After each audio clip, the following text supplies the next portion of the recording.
খ্রিস্টপূর্ব 1160 অব্দে ব্যাবেল নামক দেশের দক্ষিণে ফাদ্দান আরাম নামক এক শহর ছিল।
হে মহান ইস্তার, হে সকল প্রভুর মাতা, হে আমাদের দয়ালু প্রভু, আমাদের জন্মদানকারী মঙ্গলদাতা প্রভু, এই অবুঝ শিশুটিকে আরোগ্য দান করুন আর তার মা জননীকে আনন্দিত করুন।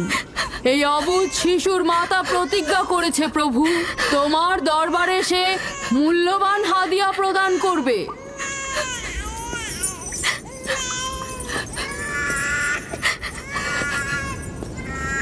আমি মহান ইস্তারের কাছে প্রার্থনা করেছি যেন তিনি তোমার সন্তানকে জীবিত রাখেন।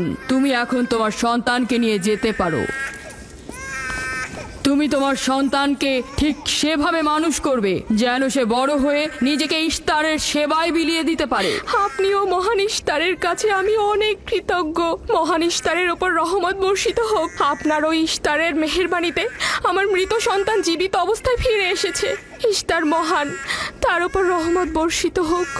ইস্তার মহান, তার ওপর রহমত বর্ষিত হোক। মহান ইস্তার, তার ওপর রহমত বর্ষিত হোক।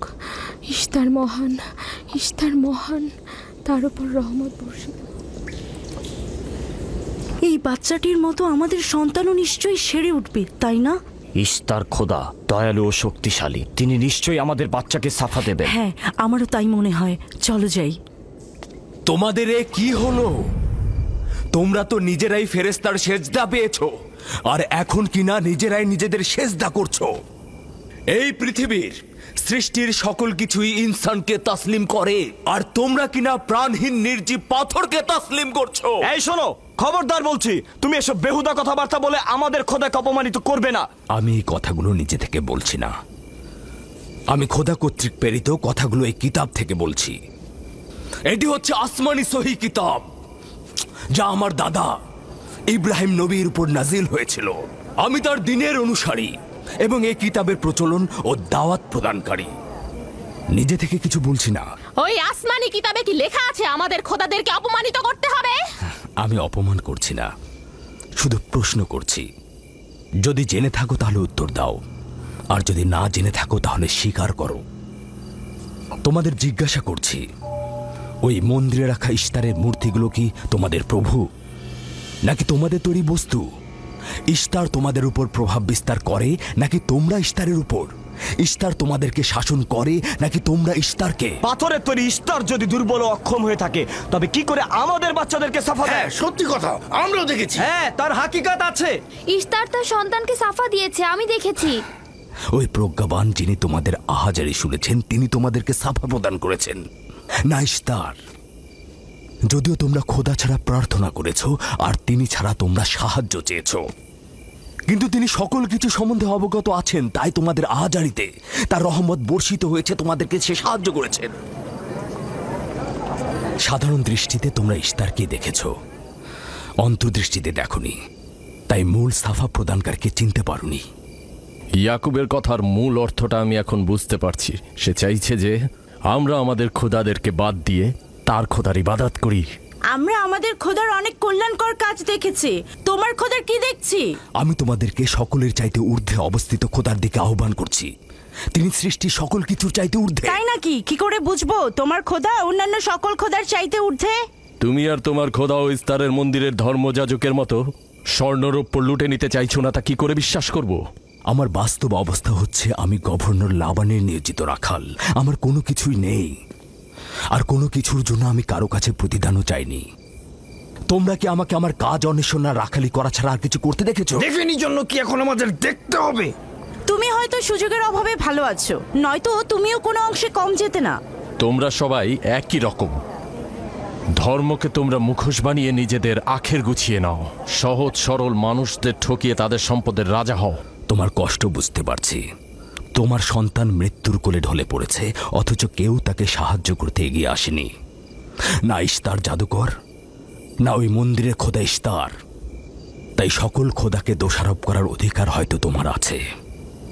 মন্দিরের অক্ষম ইস্তারের সঙ্গে আমার কোনো কাজ নেই। আমার কথা তোমার না দেখা প্রভুর সঙ্গে। আমরা অনেক ধৈর্য ধরেছি আর অনেক কষ্টও করেছি।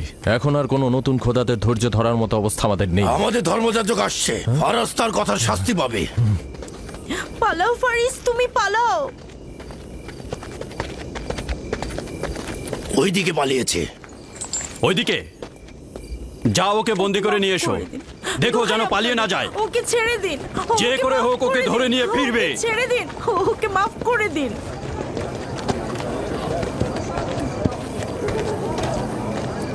যদি শুধুমাত্র গভর্নরের জামাতা না হতে, তাহলে আমি জানি তোমাকে কিভাবে শায়েস্তা করতে হয়। মন্দিরের কোনো প্রতিনিধির সাথে আমার কোনো কাজ নেই। তোমরা সবাই চলে যাও। ইয়াকুবের কুফরি কথায় তোমরা কেউ কান দেবে না, আর কেউ বিশ্বাস করবে না। তোমরা কি কেউ দেখছো না? হ্যাঁ, এই ইয়াকুব তার কুফরি কথাবার্তার কারণে ফাদ্দানে দুর্ভিক্ষ নিয়ে আসছে। আমাদের ধর্মযাজক ঠিক কথাটাই বলেছেন। ইস্তারের অভিশাপে বালা মুসিবত আসার পূর্বেই চলো চলো আমরা এখান থেকে চলে যাই।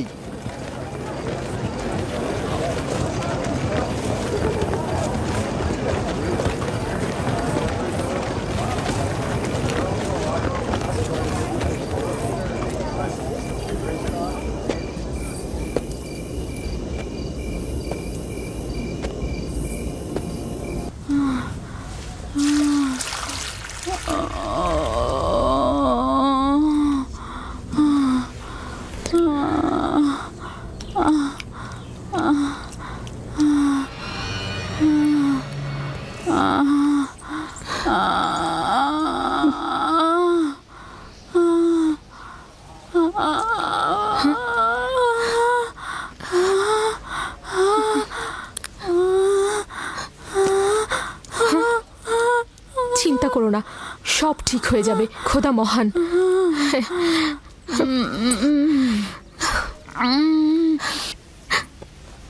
রাহেল, রাহেল, রাহেল, এই যে রাহেল, কি হলো?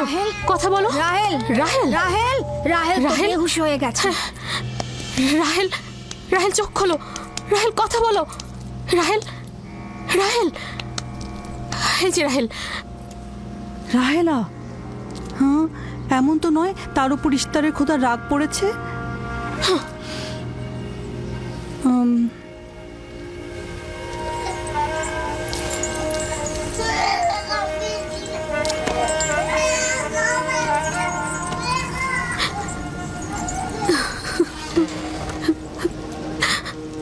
ওকে রাখো।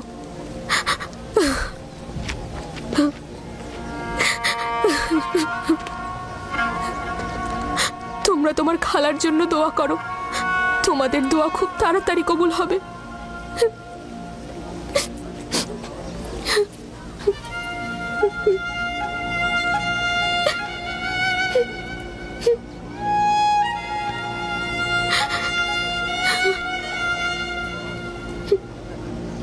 তোমরা কাজ করছো না কেন?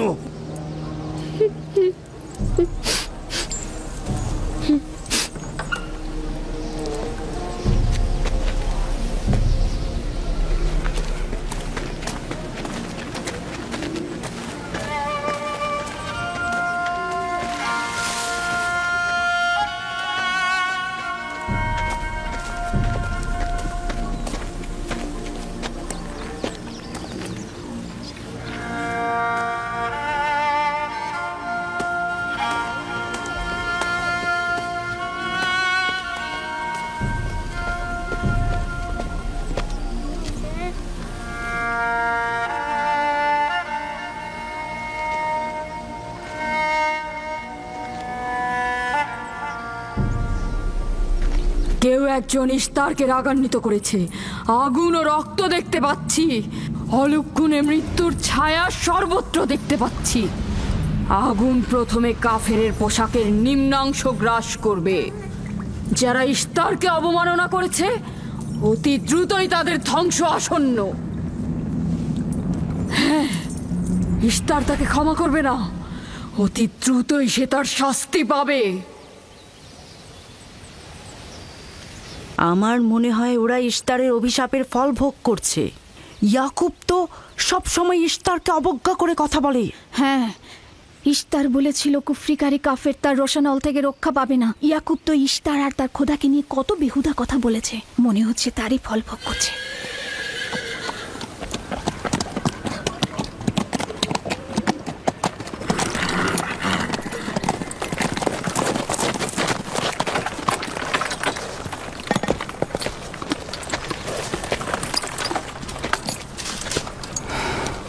রাহেলের অবস্থা কেমন? আমি কিছু বলতে পারছি না।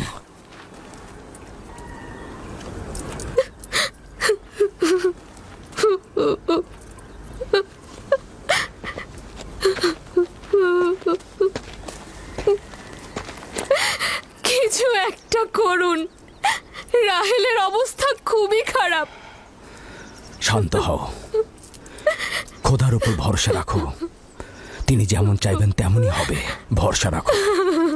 মানুষজন সব বলা বলি করছে, ইস্তারের অভিশাপে আমরা এই বিপদে পড়েছি।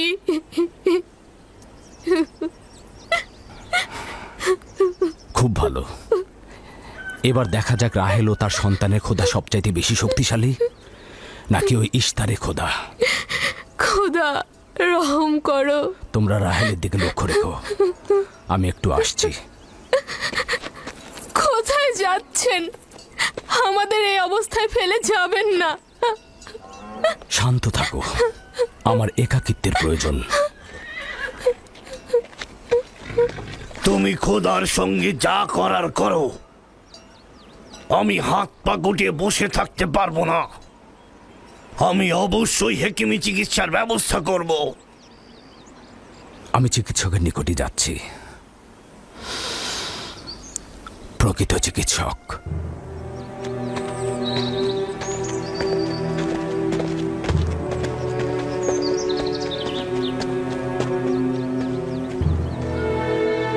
সে যেমন ফাদ্দানের লোকেদের বিপদের কারণ হয়েছে, তদ্রুপ আমার কন্যাদেরও বিপদের কারণ হয়েছে।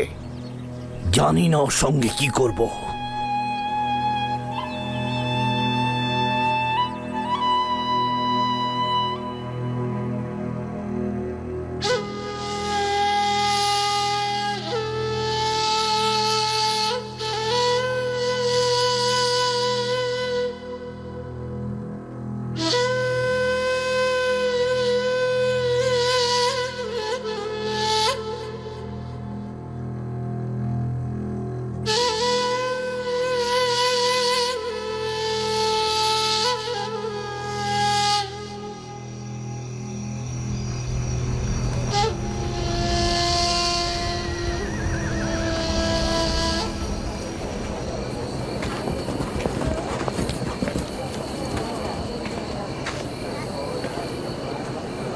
কেন যে ইস্তার মাতাকে ডেকে আনছে না, সে তো সবচেয়ে বড় ধাত্রী। হ্যাঁ, তারা বলছি। জনাব লাবান, ইস্তারের কাছে লোক পাঠান। ধাত্রী হিসেবে সে কিন্তু সবচাইতে ভালো।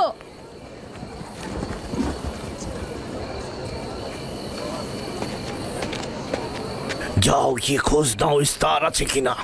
যা চাই তাই দেবো। বলবে লাবান বলেছে যদি তার কন্যাকে নাজাত দাও, ইয়াকুবকে ফাদ্দান থেকে বার করে দেবো আর তার পাপ থেকে ইস্তার মন্দিরকে রক্ষা করব। যাও।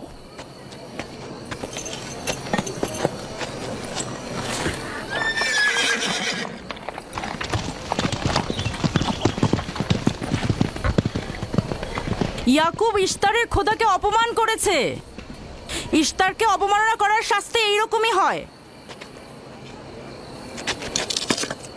তোমাদের চেঁচামেচি বন্ধ করো।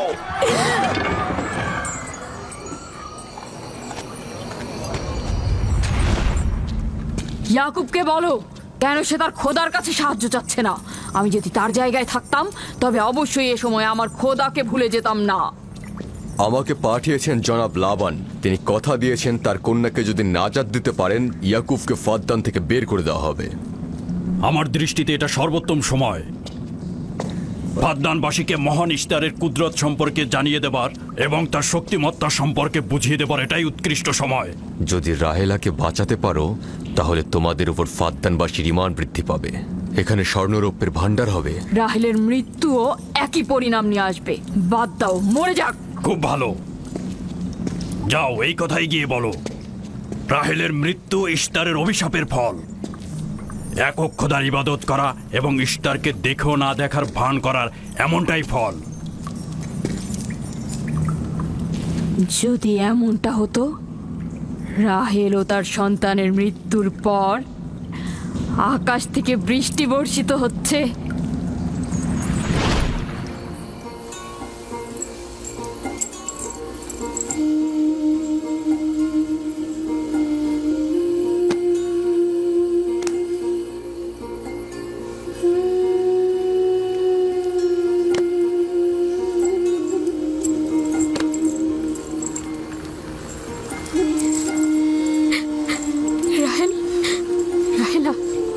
রাহেলা, তুমি শুনতে পাচ্ছ?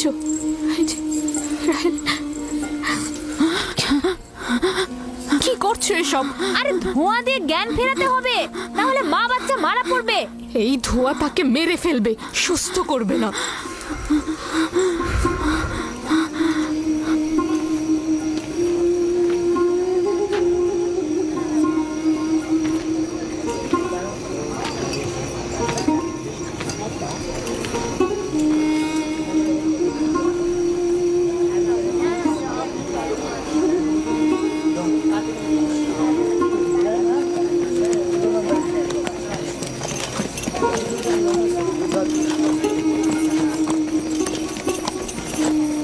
ইশতার মাতে আসছেন। দেখা যাক এবার কার খোদা বিজয়ী হয়, ইয়াকুবের খোদা নাকি মন্দিরের খোদা। আরে পরিষ্কার বোঝা যাচ্ছে বিজয়ী হবে ইশতার।